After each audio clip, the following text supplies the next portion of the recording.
Well, I need to tell you something that might sound counterintuitive. Most people spend their whole lives accumulating things, buying things, building up their stuff. And they think that's what wealth is, having more, owning more. But the funny thing is, as you approach retirement, one of the smartest things you can do is sell. Get rid of things. Now, I'm not talking about your investments. I'm not saying sell your stocks or your retirement accounts. I'm talking about physical things, assets that people think are valuable, but they're actually draining your wealth. I've been thinking about this a lot lately. I'm 94 years old now, and I've watched a lot of people retire over the years. And I've noticed something. The ones who retire successfully, who retire happily, they travel light. They're not weighed down by stuff, by maintenance, by things that need constant attention and money. They've simplified. They've let go. And that's what I want to talk about today. 5 things you should seriously consider selling before you retire. Not because you have to, but because it might be the smartest financial move you ever make. So let me walk you through this, one by one, and I'll tell you why. The first thing you should consider selling, and this is going to upset some people, your house. Now wait, before you turn this off, just hear me out. I know your house is special. It's where you raised your kids. It's full of memories. It's home. I understand that, I really do.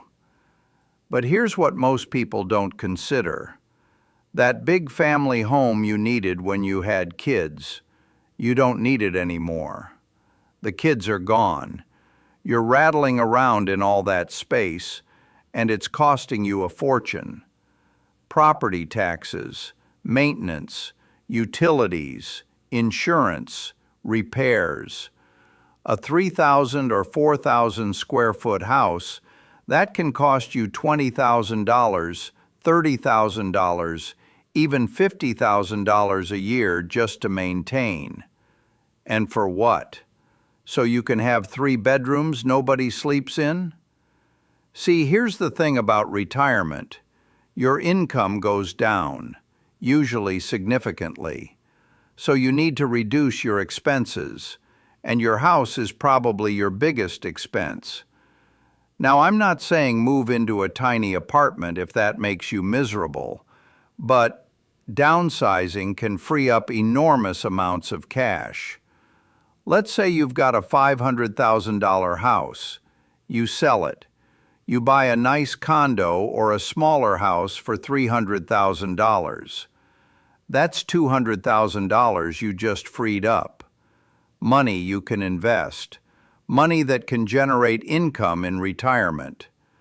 At a 4% withdrawal rate, that's $8,000 per year in extra retirement income, every year. Plus your ongoing expenses drop. Smaller house means lower taxes, lower utilities, less maintenance. Maybe you save $10,000 or $15,000 a year just in housing costs. So between the freed up capital and the reduced expenses, downsizing your house could be worth $20,000 to $25,000 per year to your retirement.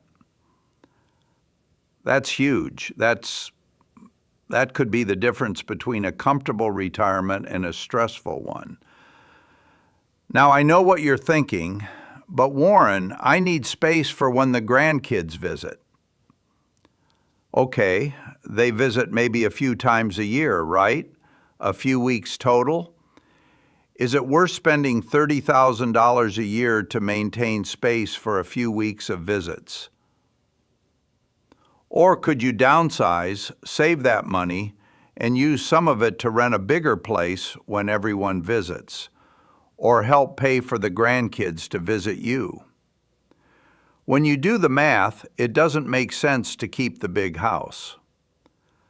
Now, I'm not saying everyone should sell. If you're emotionally attached and you can comfortably afford it, fine. But if money's tight, if you're worried about retirement income, selling that big house should be at the top of your list. The second thing you should consider selling, and this one's easier, your extra cars. How many cars do you really need in retirement? One? Maybe two if you're a couple? But I see retirees with 3, 4 cars. A sedan for daily driving, an SUV for trips, a sports car for fun, a truck for, I don't know, just in case. And each one of those cars is costing you money. Insurance, registration, maintenance, depreciation. Even if the cars are paid off, they're not free. They're costing you several $1,000s a year. And here's the thing. In retirement, you're not commuting anymore. You're not driving as much. You don't need all those vehicles. So here's what I do. Keep one reliable car, maybe two if you both drive separately a lot. Sell the rest. Take that money, could be $20,000, $30,000, $50,000, depending on what you're selling, and invest it. And use the money you save on insurance and maintenance, invest that too. Every little bit helps in retirement. Now, I've driven the same car for years, nothing fancy, just reliable transportation. People ask me, Warren, why don't you have a collection of exotic cars? You can afford it. And I say, because I don't need them. A car gets me from point A to point B. That's all it needs to do. Everything beyond that, it's just ego.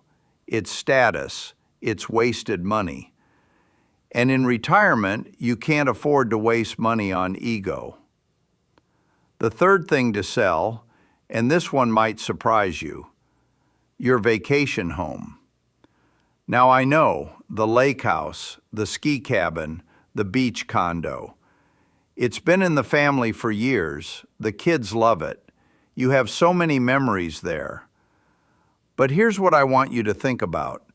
How often do you actually use it? Be honest. Most people use their vacation home maybe 4 to 6 weeks a year, maybe less. And the rest of the time it's sitting empty, but you're still paying for it. Property taxes, insurance, utilities, maintenance, HOA fees maybe. A vacation home can easily cost you $10,000 to $20,000 a year, sometimes more. So let's do the math. If you use it 6 weeks a year, that's 42 days. You're paying $10,000 to $20,000 for 42 days of use. That's $240 to $480 per day. You could stay in a really nice hotel for that, or rent a vacation home when you want one. And here's the other thing. That vacation home, it's probably worth a lot of money. Money that's locked up, not working for you, not generating income. If you sold it, let's say it's worth $300,000, you could invest that money. At 4%, that's $12,000 per year in investment income. More than enough to rent a vacation home for several weeks a year, anywhere you want. And you don't have to maintain it, you don't have to worry about it, you don't have to pay taxes on it. Plus, you have flexibility. One year you go to the beach, next year you go to the mountains, the year after maybe Europe. You're not stuck going to the same place every year just because you own property there. Now, I understand the emotional attachment. I really do. But in retirement, cash flow is king. And that vacation home, it's eating your cash flow. So consider selling. Take the money, invest it, and rent when you want to vacation. You'll probably end up traveling more, not less. The fourth thing to sell, and this one's important, individual stocks that you're holding for emotional reasons. Now, I love stocks. I've made my fortune in stocks. But I'm talking about something specific here. A lot of people, they inherit stock, or they worked for a company and accumulated stock in that company over the years, and they hold on to it, even though it might not be the best investment, because it was dad's stock, or because they feel loyal to their old employer. But here's the thing. In retirement, you can't afford to be sentimental with your investments. You need diversification. You need safety. You need income. And if you've got 30% or 40% of your portfolio in one single stock, that's risky, very risky. What if that company has problems? What if the industry changes? What if the stock crashes? You could lose a huge chunk of your retirement savings. I've seen this happen. People who worked for Enron, WorldCom, Lehman Brothers.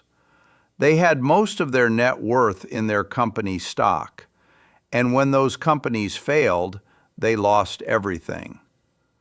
So here's what you do before you retire. Look at your portfolio.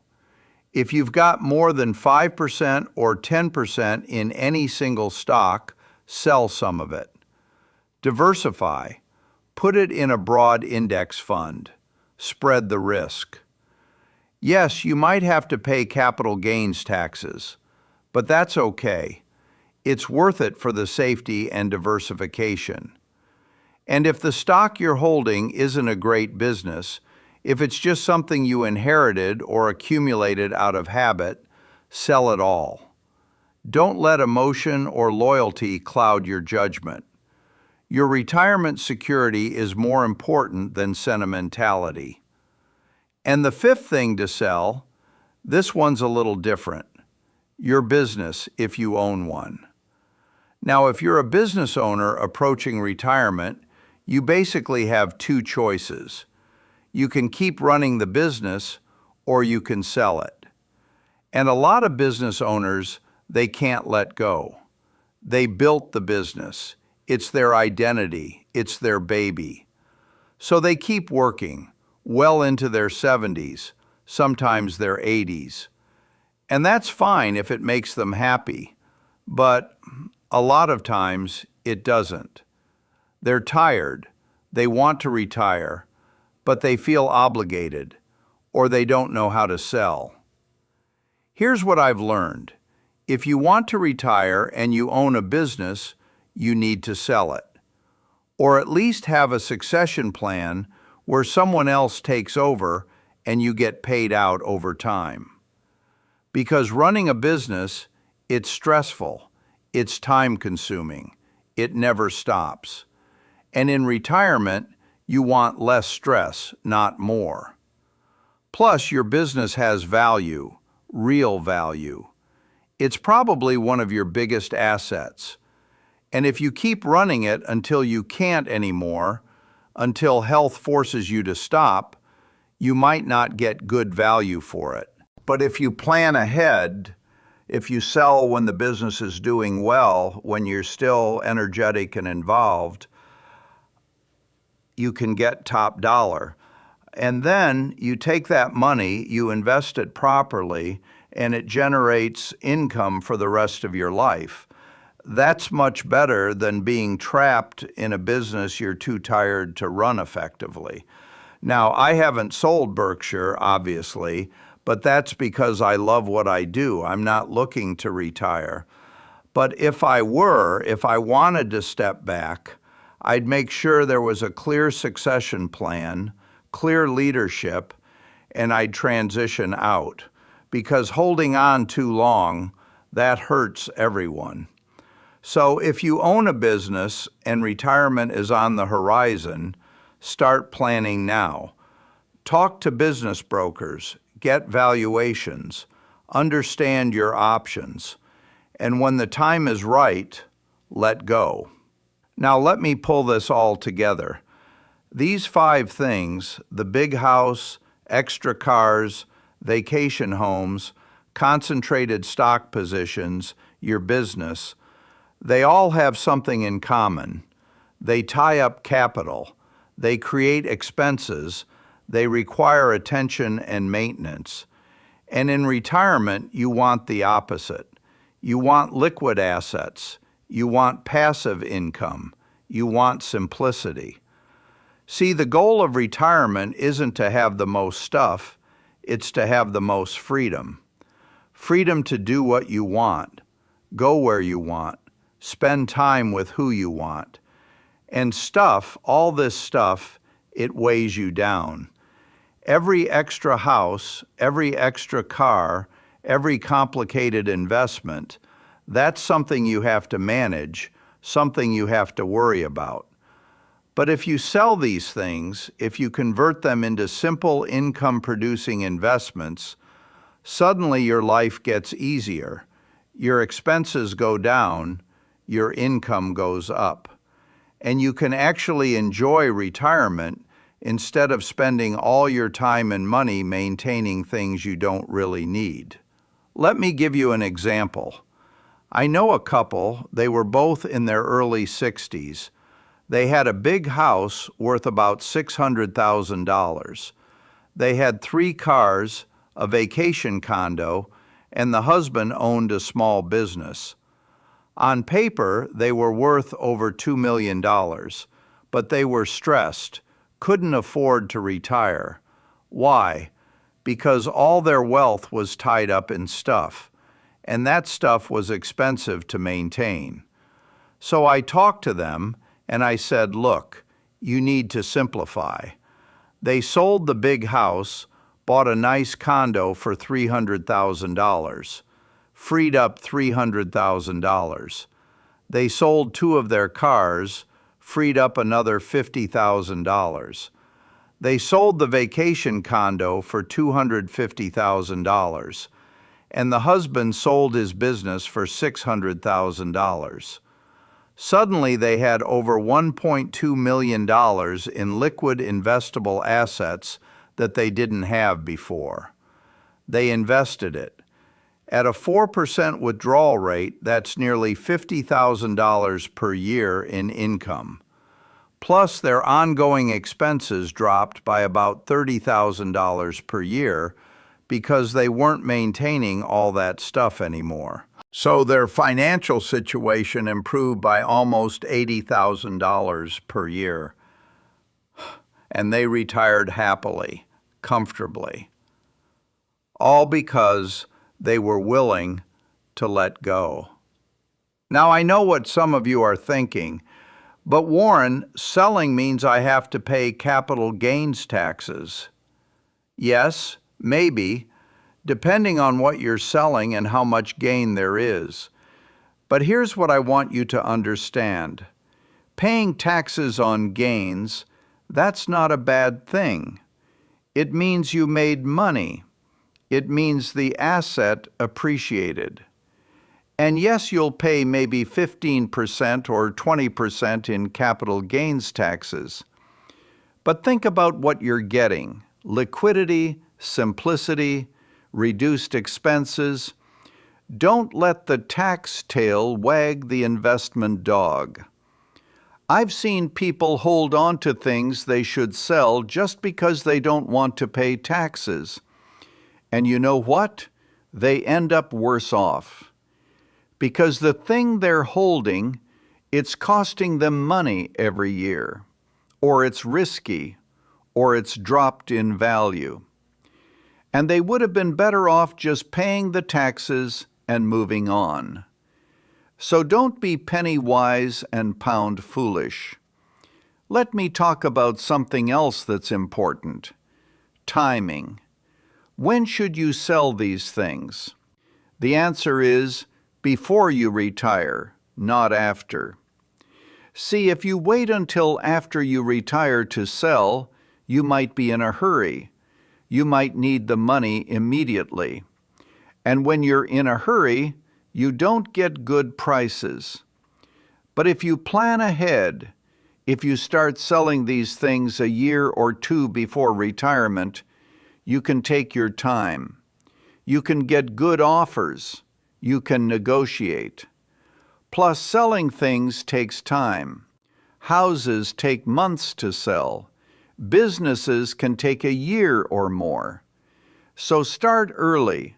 Don't wait until the last minute. Now let me address one more thing. What do you do with the money once you sell? Because this is critical.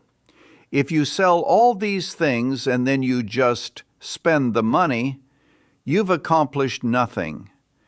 The goal is to convert stuff into income-producing assets. So when you sell your big house and downsize, that freed up capital goes into investments. Index funds, dividend stocks, bonds, whatever your retirement portfolio strategy is. Same with the vacation home, the cars, the business, all of it. You're not selling to blow the money on a world cruise. Though, maybe a small cruise is fine. But most of that money, it needs to go to work for you, generating income, growing over time. That's how you turn stuff into freedom. So let me tell you something I've observed over the years. The happiest retirees, they're not the ones with the most stuff. They're the ones with the most flexibility, the most cash flow, the most freedom. They can pick up and travel for a month without worrying about who's watching the vacation house.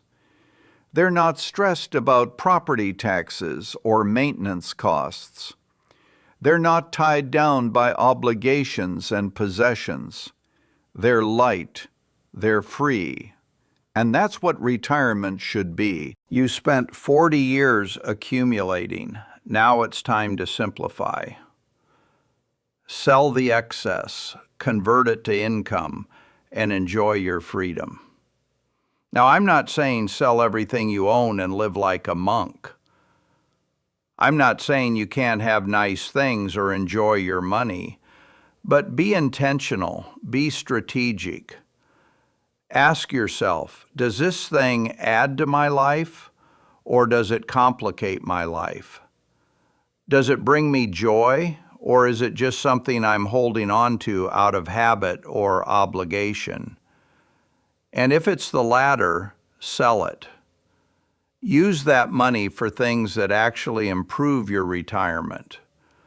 Travel, hobbies, time with family, whatever matters to you. Well, I think I've made my point. 5 things to sell before you retire.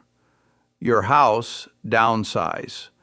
Your extra cars, keep 1 or 2, sell the rest. Your vacation home, convert it to liquid assets. Concentrated stock positions, diversify. Your business, sell or transition out. These moves, they could free up hundreds of thousands of dollars, maybe more.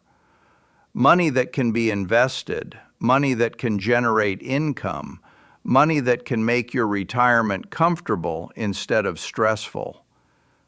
And beyond the money, you'll simplify your life. Less to maintain, less to worry about, more freedom. That's the real wealth in retirement, not how much you have, but how free you are. You know, I've been fortunate in my life. I've accumulated a lot of wealth, but I've never let it weigh me down. I've never let possessions complicate my life. I live simply. Same house since 1958. Nothing fancy, nothing complicated. And that simplicity, it's given me freedom. Freedom to focus on what I love, what matters. That's what I want for you in retirement too. So don't be afraid to let go. Don't hold on to things just because you've always had them. Be willing to sell, to simplify, to lighten your load. Your retirement self will thank you. Well, thank you for listening today. I hope this gives you something to think about, something to plan for, because these decisions, they can make a huge difference in your retirement. The difference between comfortable and stressed, between freedom and burden. So start thinking now, make a plan, and when the time comes, be willing to let go. It's not about having less, it's about having what matters. And in retirement, what matters most is freedom. Good luck out there. And remember, the best things in retirement aren't things at all. They're experiences, relationships, time. Sell the stuff, keep what matters. Thank you.